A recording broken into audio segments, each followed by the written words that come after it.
یا رسول اللہ وعلا آلک وصحابک یا حبیب اللہ السلام علیک یا سیدی یا نبی اللہ وعلا آلک وصحابک یا نور اللہ الصلاة والسلام عليك يا رحمة للعالمين وعلى آلك وصحابك يا خاتم النبيين نہ کیوں آرائش کرتا نہ کیوں آرائش کرتا خدا دنیا کے ساما میں تمہیں دولہا بنا کر بھیجنا تھا بزم امکا میں نہ کیوں آرائش کرتا یہ رنگینی یہ شادابی یہ رنگینی یہ شادابی کہاں گلزار رضوا میں ہزاروں جنتیں آ کر ہزاروں جنتیں آ کر بسی ہے کوئے جانا میں نہ کیوں آرائش کرتا ہر ایک کی آرزو ہے پہلے مجھ کو ذبح فرمائے ہر ایک کی آرزو ہے پہلے مجھ کو ذبح فرمائے تماشا کر رہے ہیں مرنے والے عید قربا میں نہ کیوں آرائش کرتا نہ کیوں آرائش کرتا خدا دنیا کے ساما میں چمن کیوں کر نہ مہکیں بلبلیں کیوں کر نہ عاشق ہو چمن کیوں کر نہ مہکیں بلبلیں کیوں کر نہ عاشق ہو تمہارا جلوہ رنگی تمہارا جلوہ رنگی بھرا پھولوں نے داما میں نہ کیوں آرائش کرتا نہ کیوں آرائش کرتا خدا دنیا کے ساما میں ہوا بدلی گھرے بادل ہوا بدلی گھرے بادل کھلے گل بلبلیں چہگی تم آئے تو بہارے جاں فضا آئی گلستہ میں نہ کیوں آرائش کرتا نہ کیوں آرائش کرتا خدا دنیا کے ساما میں عجب انداز سے محبوب حق نے جلوہ فرمایا عجب انداز سے محبوب حق نے جلوہ فرمایا سرور آنکھوں میں آیا جان دل میں نور ایمان میں نہ کیوں آرائش کرتا نہ کیوں آرائش کرتا خدا دنیا کے ساما میں تمہارا کلمہ پڑھتا تمہارا کلمہ پڑھتا اور تم پہ صدقہ ہونے کو جو پائے پاک سے ٹھوکر جو پائے پاک ٹھوکر لگا دو جس میں بھیجا میں، نہ کیوں آرائشیں کرتا خدا دنیا کے ساما میں، یہاں کے سنگریزوں سے، یہاں کے سنگریزوں سے حسن کیا لال کو نسبت، یہ ان کی راہ گزر میں ہے، یہ ان کی راہ گزر میں ہے، وہ ہے پتھر ہے بدخشاں میں، نہ کیوں آرائشیں کرتا، نہ کیوں آرائشیں کرتا خدا دنیا کے ساما میں، تمہیں دولہا بنا کر بھیجنا تھا بزم امکا میں، نہ کیوں آرائشیں کرتا، نہ کیوں آرائشیں کرتا خدا دنیا کے ساما میں۔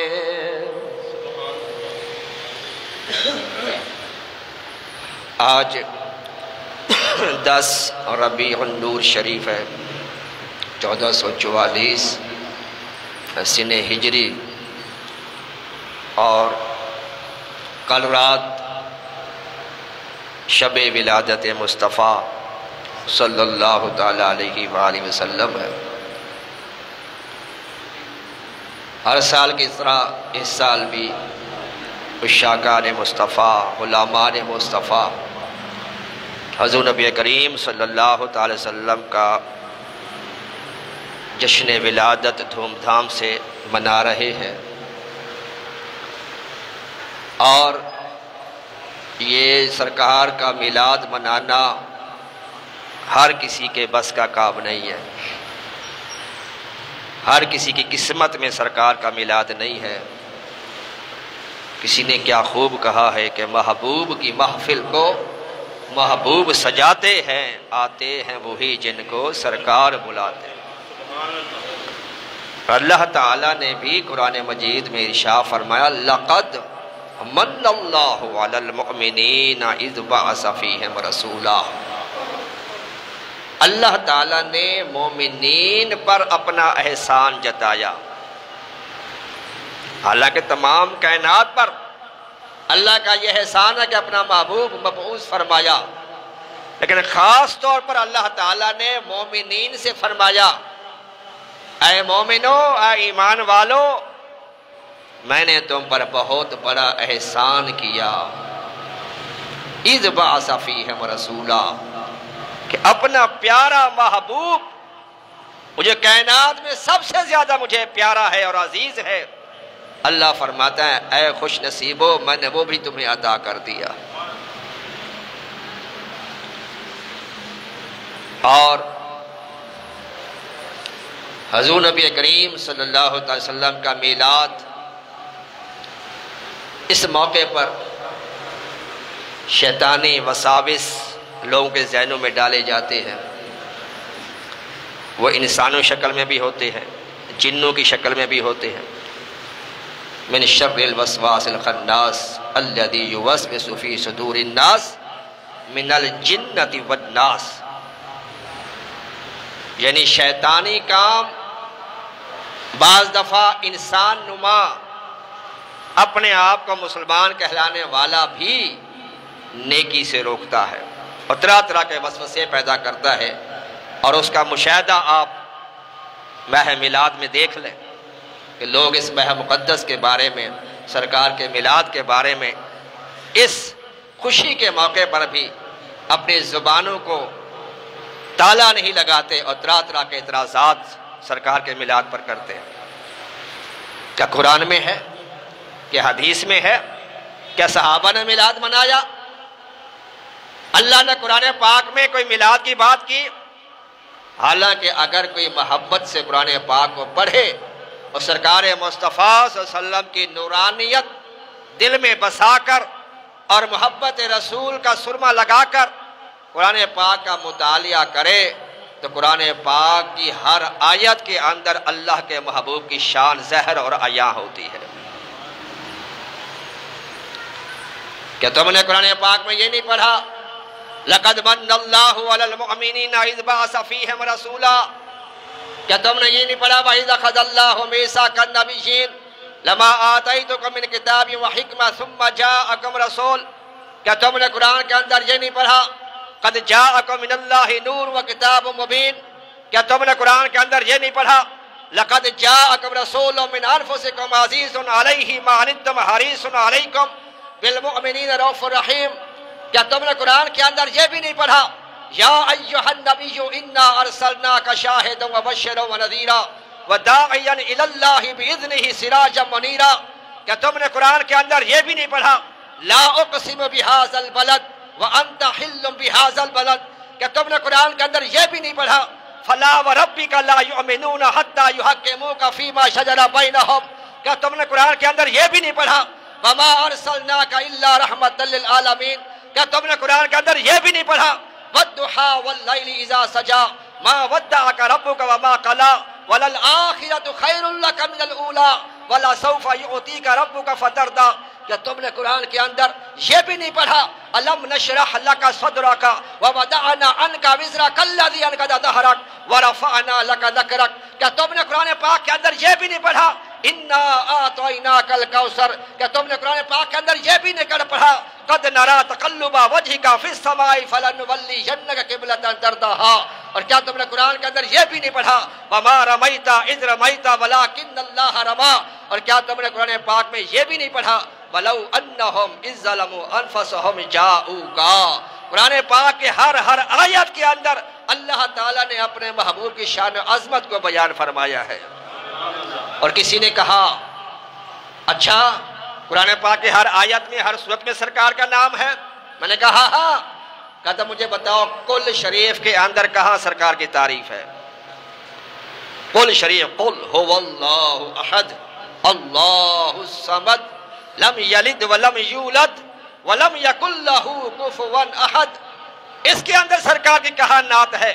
اس سورت کے اندر سرکار کی کہاں تعریف ہے؟ یہ تو اللہ تعالیٰ کی وحدانیت بیان کر رہی ہے۔ میں نے کہا اچھا پڑھو سورت کو کیسے پڑھو گے؟ وہ کہتا ہے کل۔ میں نے کہا ٹھہر جا، اس کل کا مطلب کیا ہے؟ اس کل کا مطلب کیا ہے؟ اس نے کہا اس کا مطلب ہے فرماؤ، کہو۔ میں نے کہا بتاؤ اللہ نے یہ کس کو کہا ہے؟ اس نے کہا حضور پاک سے کہا۔ میں نے کہا سرکار کی تعریف تو اللہ نے پہلے بیان کر دی، اے محبوب تم کہو قل هو اللہ احد، وہ اللہ ہے، وہ اکیلا ہے، وحدہ لا شریک ہے۔ قل کہہ کے بھی بات اپنی تیرے لب سے سنی۔ قل حالانکہ اپنی توحید بیان کرا رہا ہے اللہ تعالیٰ کہ میں وحدہ لا شریک ہوں، نہ کسی کا بیٹا ہوں نہ کسی کا باپ ہوں، لیکن اللہ تعالیٰ اپنے محبوب سے کہلوا رہا ہے قل کہہ کے بھی اپنی بات تیرے لب سے سنی، اللہ کو ہے تیری اتنی گفتگو پسند۔ کل کے اندر بھی میرے آقا کی جو ہے وہ نعت بیان ہو رہی، ہر آیت کے اندر اللہ تعالیٰ نے اپنے محبوب کی شان و عظمت کو بیان فرمایا ہے۔ تو جا بجا حضور نبی اور میرے اعلیٰ حضرت سبحان اللہ مختصر سے اشعار کے اندر فرماتے ہیں اللہ کی سرتا بقدم شان ہے یہ، اللہ کی سرتا بقدم شان ہے یہ، انسان نہیں انسان وہ انسان ہے یہ، قرآن تو ایمان بتاتا ہے انہیں اور ایمان یہ کہتا ہے میری جان ہے یہ۔ اعلیٰ حضرت کا ہر شعر قرآن اور حدیث کے مطابق ایمان یہ کہتا ہے میری جان ہے یہ۔ میرے آقا صلی اللہ علیہ وسلم خود فرماتے ہیں الا لا ایمان علی واللہ محبت اللہ، اس کا ایمان کامل نہیں جس کے دل میں میری محبت نہیں۔ ایک اور مشہور حدیث پاک میں میرے آقا صلی اللہ تعالیٰ علیہ وآلہ وسلم نے ارشاد فرمایا کہ بندہ اس وقت تک لا یؤمن احدکم، کوئی بندہ تم میں سے کامل ہو ہی نہیں سکتا مومن جب تک اسے میں اس کے ماں باپ اولاد تمام لوگوں سے زیادہ محبوب نہ ہو جاؤں۔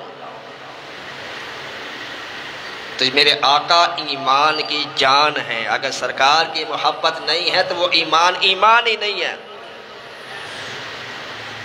وہ روح ہی نہیں ہے اس کے اندر ایمان کی جس کے اندر سرکار کی. اور اللہ نے فرمایا فلا وربک لا یؤمنون حتی یحکموک فیما شجر بینہم. اے محبوب تمہیں اللہ فرماتا ہے فلا وربک، اے محبوب مجھے تیرے رب کی قسم، خود رب ہے لیکن پھر دیکھیں اس آیات کے اندر بھی اپنے محبوب کی شان کو بیان کر رہا ہے، وہ تو رب العالمین ہے، لیکن یہاں فرمایا فلا وربک، محبوب مجھے تیرے رب کی قسم. اپنے محبوب کو بیچ میں ڈالا. لا یؤمنون حتی یحکموک فیما شجر بینہم، یہ کامل مومن ہو ہی نہیں سکتے جب تک محبوب یہ آپ کو اپنا حاکم تسلیم نہ کر لے. تو اللہ تعالیٰ نے اپنے محبوب صلی اللہ علیہ وسلم کا جا بجا میلاد جو ہے وہ بیان فرمایا ہے. کسی طریقے سے بھی میں نے گزشتہ جمعے بھی عرض کیا تھا کہ میلاد کا مطلب ہے حضور نبی کریم صلی اللہ تعالی وسلم کی تعریف اور توصیف کو تعظیم کے ساتھ بیان کرنا. اللہ تبارک و تعالی ارشاد فرماتا ہے قل بفضل اللہ وبرحمتہ فبذالک فلیفرحوا. اے محبوب، سبحان اللہ، یہاں بھی قل آ گیا، یہاں بھی محبوب کی بات آ گئی. قل بفضل اللہ، اے محبوب ان سے کہہ دو، تم فرما دو ان سے اللہ ہی کے فضل اور اسی کی رحمت، فبذالک فلیفرحوا، اسی پہ چاہیے کہ خوشی منائے. نہیں، جب اللہ تعالیٰ کی طرف سے تمہیں کوئی فضل ملے، کوئی نعمت ملے، کوئی خوشی ملے تو اس پہ خوشی کا اظہار کرو. ھو خیر مما یجمعون، یہ تمہارے دھن دولت سے بہتر ہے. یعنی اگر کسی کو ہدایت ملے تو خوشی منائے، رحمت ملے تو خوشی منائے، بیماری سے شفا ملے تو خوشی منائے، اللہ تعالیٰ اولاد سے نوازے تو خوشی منائے، یعنی اللہ کا شکر ادا کرے. اور یہ خوشی منانا قرآن کے حکم کے عین مطابق ہے. فَلْيَفْرَحُوا، خوشی مناؤ کب؟ جب اللہ تعالیٰ کا فضل اور اللہ کی رحمت تمہیں پہنچے. ایک اور مقام پر اللہ تعالیٰ فرماتا ہے وَأَمَّا بِنِعْمَةِ رَبِّكَ فَحَدِّثْ. اللہ فرماتا ہے اپنے رب کی نعمت کا خوب چرچا کرو. اور یہ بات ذہن نشین رہے کہ اللہ کی تمام نعمتیں ارفع و اعلیٰ ہیں، اور اتنی نعمتیں ہیں اللہ کی، اتنی نعمتیں ہیں کہ ہم ان کا شکر ادا کر ہی نہیں سکتے. اور اللہ فرماتا ہے وَإِن تَعُدُّوا نعمت اللہ لا تحصوها. اللہ فرماتا ہے اگر تو میری نعمتوں کو گننا چاہو، شمار کرنا چاہو، یہاں لفظ نعمت ہے، نعمت کی جمع نہیں ہے. ایک نعمت کے بارے میں فرمایا وَإِن تَعُدُّوا نعمت اللہ لا تحصوها، اگر تو میری نعمت کو گننا چاہو تو اس کو بھی شمار نہیں کر سکتے. تو جب شمار نہیں کر سکتے تو شکر کیسے ادا ہوگا؟ بندہ کوشش ہی کر سکتا ہے. اللہ فرمایا اما بنعمت ربک فحدث. اور باقی جتنی اللہ نے نعمتیں عطا فرمائی ہیں اب اس کے استعمال پر ڈیپینڈ کرتا ہے کہ وہ نعمت ہمارے لیے رحمت ہے یا زحمت ہے. اللہ نے آنکھ عطا کی، یہ اللہ کی نعمت ہے. اللہ نے دیکھنے کی طاقت عطا فرمائی، یہ اللہ کی نعمت ہے. کئی ایسے جن کے پاس آنکھیں ہیں لیکن دیکھ نہیں سکتے. کان نعمت ہے، بعض ایسے ہیں کہ وہ سن نہیں سکتے. اب اللہ نے نعمتیں دی ہیں لیکن اب اس کو اگر ہم استعمال غلط طریقے سے کریں گے تو وہی رحمت ہمارے لیے زحمت بن جائے گی. اللہ کی نعمت ہے آنکھ دیکھنا. اب اسی آنکھ کو اگر ہم حرام کاری میں لگائیں، حرام چیزوں کو دیکھیں جیسے اللہ اور اس کے رسول نے منع کیا ہے، تو یہی دیکھنے کی جو نعمت ہے کیا بن جائے گی؟ ہمارے لیے زحمت بن جائے گی. اللہ نے ہاتھ دیے ہیں، نعمت ہے، رحمت ہے، لیکن اگر کسی ہاتھ پر کسی کے ساتھ ظلم کیا، اس کو ناجائز تھپڑ مار دیا، اسی ہاتھ سے ناجائز کام کیے، حرام کام کیے، تو یہی ہاتھ والی نعمت ہمارے لیے رحمت کی بجائے زحمت بن جائے گی. تو اللہ کی نعمتیں بے شمار ہیں لیکن ان کے استعمال پر یہ ڈیپینڈ کرتا ہے کہ وہ ہمارے لیے رحمت ہے یا زحمت بن جائے گی. لیکن حضور نبی کریم ایسی نعمت ہیں جو سراسر ہمارے لیے رحمت ہی رحمت ہی رحمت ہے۔ اسی لیے اللہ نے احسان جتایا، لقد من اللہ علی المؤمنین اذ بعث فیہم رسولا، اے مومنو تم پر احسان کیا میں نے، اپنا محبوب تمہیں دے دیا۔ اس کا مطلب کیا ہوا کہ سرکار کا میلاد، سرکار کے آنے کی خوشی وہی منائے گا جس کے دل کے اندر نور ایمان ہوگا۔ اگر دل میں نور ایمان نہیں ہے پھر طرح طرح کے اعتراضات کرے گا، طرح طرح کی باتیں کرے گا۔ اچھا اتنی لائٹیں کر دیتے ہو، اتنی جھنڈیاں لگا دیتے ہو، اتنا خرچہ کر دیتے ہو، اتنا لنگر بانٹ دیتے ہو، کسی غریب کی شادی کر دیتے۔ اور بڑے عجیب اور بڑے لطف کی بات یہ ہے کہ بچیوں کی شادیاں اسی مہینے یاد آتی ہیں۔ پورے 11 مہینے ان کو بچیوں کی شادیاں یاد نہیں آتی۔ جب میلاد کا مہینہ آتا ہے، لائٹیں کرنے کا مہینہ آتا ہے، سرکار کے جشن کا مہینہ آتا ہے، کہتے ہیں جی یہ پیسے فضول خرچی ہیں معاذ اللہ، کسی غریب کی شادی کرا دیتے۔ اچھی بات ہے غریب کی شادی کراؤ، لیکن تمہیں صرف یہی مہینہ، اصل میں یہ اصلاح نہیں کر رہے ہوتے، یہ تخریب کر رہے ہوتے ہیں، یہ تنقید بھی کر رہے ہوتے ہیں تو برائے اصلاح نہیں ہوتی، برائے یہ تخریج ہوتی ہے، فتنہ ڈالنا چاہتے ہیں۔ تو سرکار دو عالم صلی اللہ علیہ وسلم اللہ کی سب سے بڑی نعمت ہے۔ اور اللہ تعالیٰ قرآن مجید میں ارشاد فرماتے ہیں الم تر الی الذین بدلوا نعمت اللہ کفرا، کیا تم نے انہیں نہ دیکھا جنہوں نے اللہ کی نعمت کی ناشکری کی۔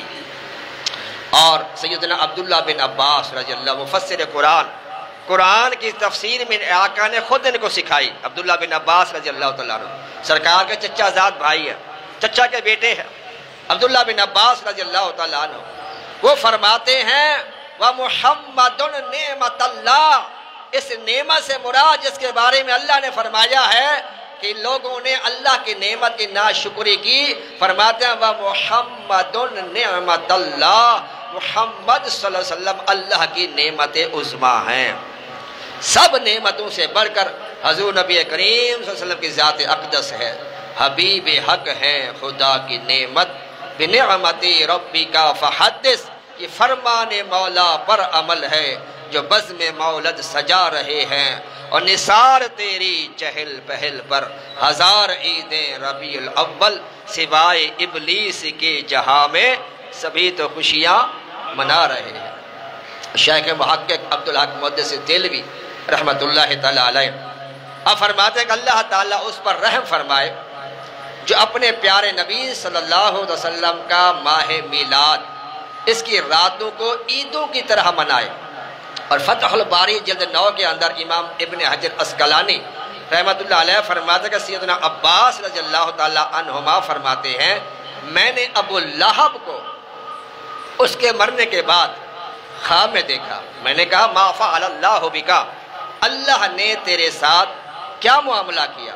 اس نے کہا مجھے سخت عذاب دیا جاتا ہے، مجھے کچھ راحت نہیں۔ اور یہ بھی یاد رکھیں کہ سب سے زیادہ شدید عذاب اس کو ہوگا جس نے کسی نبی کو شہید کیا ہوگا یا کسی نبی نے اس کو قتل کیا ہوگا، ان کو سب سے زیادہ سخت عذاب دیا جائے گا۔ تو ابو لہب ایسا بدبخت انسان تھا کہ جس کی مذمت میں پوری سورت لہب جو ہے تبت یدا ابی لہب، پوری سورت اس کی مذمت میں اللہ نے نازل فرمائی۔ تو اس کے مرنے کے بعد خواب میں دیکھا گیا اس کو، تو پوچھا ہاں بتاؤ کیا بنا تمہارا؟ اس نے کہا سخت تکلیف میں ہوں، سخت اذیت ہے، سخت عذاب دیا جاتا ہے، مگر جب پیر کا دن آتا ہے تو مجھے سبابہ انگلی، یہ شہادت والی انگلیوں کے بھی نام ہے، خنصر بنصر وسطی سبابہ ابہام، ان کے بھی نام ہے، خنصر بنصر وسطی سبابہ ابہام، ٹھیک ہے جی، یہ سبابہ کہتے ہیں شہادت کی انگلی کو۔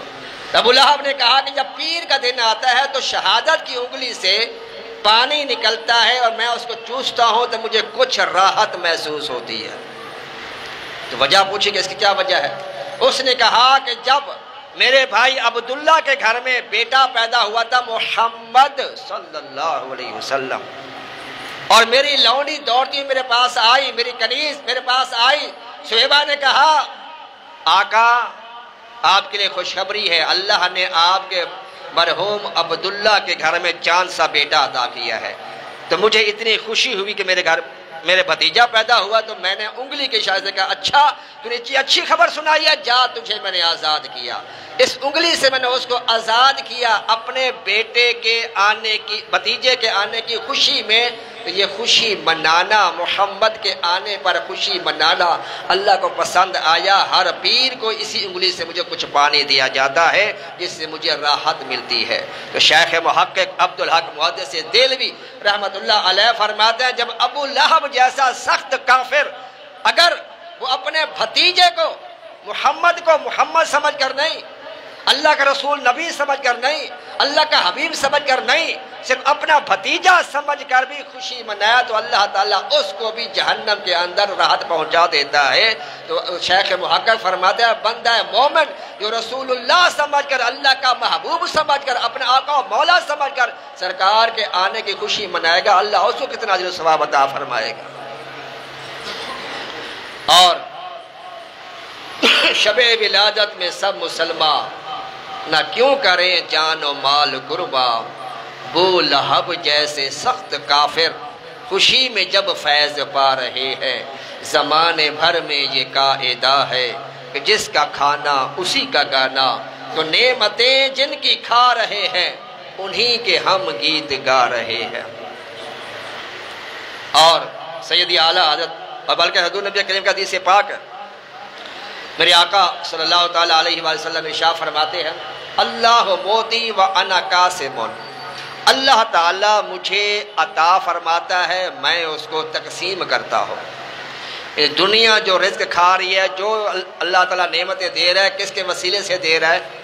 اپنے محبوب کے وسیلے سے دے رہا ہے۔ اور سیدی اعلیٰ حضرت، میں نے پہلے کہا قرآن و حدیث کے عین مطابق آپ کی شاعری، اسی حدیث کو سامنے رکھتے ہوئے رب ہے موتی، موتی یعنی عطا کرنے والا، رب ہے موتی یہ ہے قاسم، قاسم کہتے ہیں تقسیم کرنے والا، رب ہے موتی یہ ہے قاسم، رزق اس کا ہے کھلاتے یہ ہیں، ٹھنڈا ٹھنڈا میٹھا میٹھا پیتے ہم ہیں، پلاتے یہ ہیں، اور نعمتیں بانٹتا جس سمت وہ ذیشان گیا، ساتھ ہی منشی رحمت کا قلم دان گیا، اور وہ جہنم میں گیا جو ان سے مستغنی ہوا، ہے خلیل اللہ کو حاجت رسول اللہ کی، لا و رب العرش جس کو جو ملا ان سے ملا، بٹتی ہے کونین میں نعمت رسول اللہ کی، اور ذکر روکے فضل کاٹے نقص کا جویاں رہے، ذکر روکے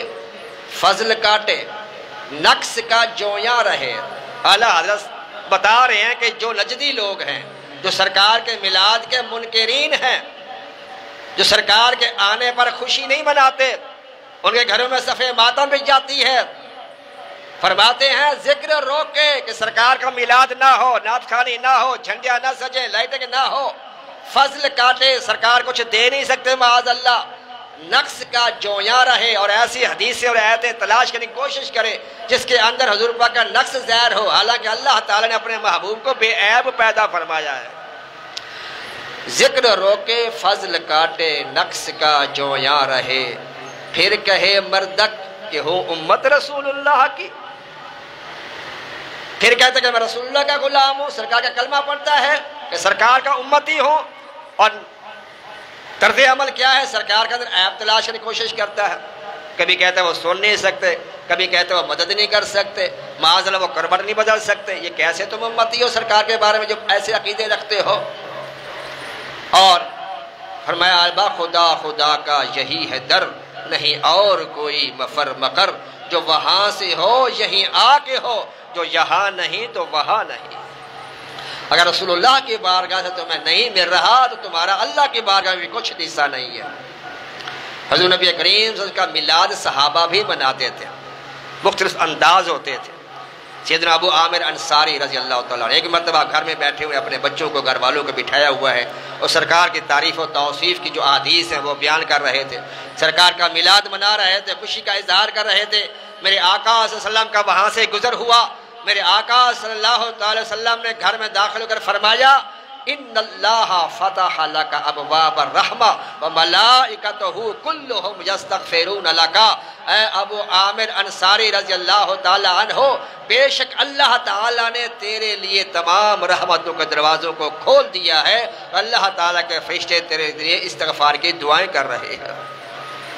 اسی طرح حضور نبی کریم صلی اللہ تعالیٰ علیہ وآلہ وسلم کو آپ نے ابن عباس کو دیکھا کہ میلاد منا رہے ہیں، سرکار کی تعریف و توصیف بیان کر رہے ہیں، تو سید اعظم صلی اللہ علیہ وسلم نے ارشاد فرمایا حلت لکم شفاعتی، اللہ نے تیرے لیے میری شفاعت کو حلال کر دیا ہے، واجب کر دیا ہے۔ اور بے شمار احادیث کے اندر صحابہ کرام کا طریقہ ہوتا ہے۔ ایک مرتبہ صحابہ کرام آپس میں بیٹھے ہوئے اور حضور نبی کریم صلی اللہ علیہ وسلم چھپ کے ان کی باتوں کو سننے لگے۔ ایک صحابی نے کہا اللہ کے نبی بڑی شانوں والے ہیں، بڑی عظمتوں والے ہیں۔ ایک نے کہا صحابی نے کہ آدم علیہ السلام کی بڑی شان ہے، دیکھو اللہ نے اپنے ید قدرت سے ان کو بنایا، اپنے روح اس کے اندر پھونکی، اپنا خلیفہ بنایا، اپنا نائب بنایا آدم علیہ السلام۔ کسی نے کہا موسیٰ علیہ السلام کی بڑی شان ہے، اللہ نے ان کو اپنا کلیم بنایا، ان سے ہم کلامی کا شرف ان کو عطا فرمایا۔ کسی نے کہا عیسیٰ علیہ السلام کی بڑی شان ہے، بڑی عظمتیں ہیں، دیکھیں اللہ نے ان کو روح اللہ کہا اور وہ مردوں کو زندہ کر دیتے تھے۔ اس طرح دیگر انبیاء کرام کی شانوں کو بیان کر رہے تھے۔ اسماعیل السلام کو اللہ نے ذبیح اللہ بنایا، سیدنا ابراہیم علیہ السلام کو اللہ نے خلیل اللہ بنایا۔ اس طرح انبیاء کرام کی شان و عظمت کو بیان کر رہے تھے کہ بڑے ان کے مقام ہیں۔ اتنے میں میرے آقا نے اپنے آپ کو ان صحابہ کے سامنے زہر فرما دیا اور فرمایا بے شک جو تم نے جو کہا بالکل صحیح کہا، تمام انبیاء شانوں والے ہیں، عظمتوں والے ہیں، لیکن اے غلاموں یہ بات ہمیشہ یاد رہے وَأَنَا حبیب اللہ، میں اللہ کا حبیب بنایا گیا ہوں۔ اسی طرح صحابہ کرام بیٹھے ہوئے ہیں، میرے آقا آئے فرمایا کیوں بیٹھے ہو؟ ان کا یا رسول اللہ صلی اللہ علیہ وسلم اس لیے بیٹھے ہیں کہ ہم اللہ کا شکر ادا کر رہے ہیں، اللہ کا شکر ادا کر رہے ہیں۔ کس بات پر؟ اس بات کا اللہ کا شکر ادا کر رہے ہیں کہ یا اللہ تیرا ہاں پہ بہت بڑا احسان ہے، ایک تو نے ہمیں ایمان عطا فرمایا، دوسرا ہمیں اپنا محبوب عطا فرمایا۔ میرے آقا صلی اللہ تعالیٰ علیہ وآلہ وسلم شاہ فرمایا قسم اٹھاؤ، حلف دو، اسی وجہ سے بیٹھے ہو؟ ہاں یا رسول اللہ اسی وجہ سے بیٹھے ہیں، اللہ کا شکر ادا کر رہے ہیں، اللہ نے آپ جیسا محبوب عطا کیا ہے۔ میرے آقا نے فرمایا میں نے کسی تہمت کی وجہ سے، شک کی وجہ سے قسم نہیں اٹھوائی، بلکہ میرے آقا نے فرمایا ان اللہ یباہی بکم الملائکہ، اس وقت میں دیکھ رہا ہوں اللہ تعالیٰ فرشتوں کے سامنے تمہارے اوپر فخر فرما رہا ہے کہ دیکھو میرے محبوب کا میلاد منا رہے ہیں۔ اور کتنی حدیثیں چاہیے، کتنی حدیث تمہیں دلیلیں چاہیے کہ سرکار کا میلاد منانا چاہیے کہ نہیں منانا چاہیے۔ میں نے پہلے بتا دیا میلاد وہی مناتا ہے جو سرکار کا عاشق ہوتا ہے، جس نے سرکار کو اپنا آقا مانا ہے، جس نے سرکار کو اپنا امام مانا ہے، وہی سرکار کا میلاد مناتا ہے، اپنی حیثیت کے مطابق جیسے بھی وہ منائے، خوشی کا اظہار کرے سرکار کے بارگاہ میں۔ اور میلاد منانے کا بہترین طریقہ کیا ہے؟ وہ ہے سرکار دو عالم کی بارگاہ ہمیں درود و سلام کے نذرانے پیش کرنا۔ سرکار صلی اللہ علیہ وسلم جو ہمیں تعلیمات دی ہیں، جو شریعت دی ہے، سب سے بہترین میلاد منانا یہ ہے کہ سرکار کی تعلیمات پر ہم عمل کریں۔ اور ان میں مین کیا ہے؟ میرے آقا فرماتے ہیں نماز میری آنکھوں کی ٹھنڈک ہے، چھنڈیاں لگائے، لائٹیں لگائے، ساری رات محفل نعت ہوتی رہے، نماز نہ پڑھے تو میرے آقا اس سے خوش نہیں ہوتے۔ یہ لائٹیں لگانا، جھنڈیاں لگانا ہمارے اوپر کوئی فرض نہیں ہے، ہمارے اوپر کوئی واجب نہیں ہے، مستحب عمل ہے، لیکن نماز ہر عاقل بالغ مرد عورت پر کیا ہے؟ فرض ہے۔ اس کے بارے میں سوال کیا جائے گا۔ اگر میلاد کی جھنڈیاں نہیں لگائیں، لائٹیں نہیں لگائیں، لیکن نمازوں کی پابندی کرتا ہے، شریعت پر چلتا ہے، تو اللہ تعالیٰ کا محبوب اس کو بڑا پیار سے دیکھتے ہیں۔ اور اگر لائٹیں لگاتا ہے، جھنڈیاں لگاتا ہے، سرکار کی شریعت پہ عمل نہیں کرتا، تو وہ سرکار کو کبھی بھی پسند نہیں آتا۔ نماز کا تارک جو ہے وہ سرکار کو پسند نہیں آتا۔ میرے آقا یہاں تک رحمت للعالمین ہونے کے باوجود میرے آقا صلی اللہ تعالیٰ علیہ وآلہ وسلم فرماتے ہیں میرا دل یہ چاہتا ہے کہ جو مسجد میں نماز کے لیے حاضر نہیں ہوتے، ایک حدیث میں فرمایا عشاء کی نماز کے حوالے سے، ایک مقام پر جمعے کے حوالے سے، کہ میرا دل یہ چاہتا ہے کہ میں جا کر ان کے گھروں کو آگ لگا دوں جو نماز کے لیے حاضر نہیں ہوتے، لیکن مجھے وہاں پر رہنے والے بچوں اور عورتوں کا خیال آتا ہے، لہٰذا میں ان کے گھروں کو آگ نہیں لگاتا۔ اتنی تاکید نماز کی، اتنا آپ ناراضگی کا اظہار کر کے جو نماز کی پابندی نہیں کرتے۔ نمازوں کی پابندی جو یہ ضروری ہے، شریعت پہ عمل کرنا یہ ضروری ہے۔ جھنڈا بھی لگائیں، میلاد بھی منائیں، لیکن جھنڈیاں، لائٹنگ، جیسے میں پچھلے جمعے کہا تھا کہ اس طریقے سے ہونی چاہیے کہ جو شرعی دائرے کے اندر ہو، چوری کی لائٹنگ نہ ہو، راستے بلاک نہ کیے جائیں، لوگوں کے آنے جانے میں تکلیف نہ ہو۔ ان چیزوں کا خیال رکھتے ہوئے سرکار کا میلاد منائیں گے تو انشاءاللہ اللہ تعالی ہمیں اس کے فیض و برکات ضرور ضرور عطا فرمائے گا۔ میرے مولا کے میلاد کی دھوم ہے، میرے مولا کے میلاد کی دھوم ہے وہ بدبخت جو آج محروم ہے۔ جو بچہ ہو پیدا تو خوشیاں منائے، مٹھائی بٹے اور لڈو بھی آئیں، مبارک کی ہر سو سے آئیں صدائیں، لیکن جب محمد کا میلاد آئے تو بدعت کے فتوے انہیں یاد آئے۔ تم جو بھی کرو بدعت و ایجاد روا ہے، اور ہم جو کریں محفل میلاد برا ہے۔ اور سیدی اعلیٰ حضرت میں بڑا پیارا سبق دے گئے ہیں، کہتے ہیں کہ حشر تک ڈالیں گے ہم پیدائش مولا کی دھوم، حشر تک ڈالیں گے ہم پیدائش مولا کی دھوم، مثل فارس نجد کے قلعے گراتے جائیں گے، اور خاک ہو جائیں عدو جل کر مگر ہم تو رضا، خاک ہو جائیں عدو دشمن، خاک ہو جائیں عدو جل کر مگر ہم تو رضا، دم میں جب تک دم ہے ذکر ان کا سناتے جائیں گے۔ اللہ تبارک و تعالی ہمیں اپنے محبوب کا جشن ولادت دھوم دھام سے منانے کی توفیق عطا فرمائے، آمین بجاہ نبی الامین صلی اللہ تعالی علیہ وسلم۔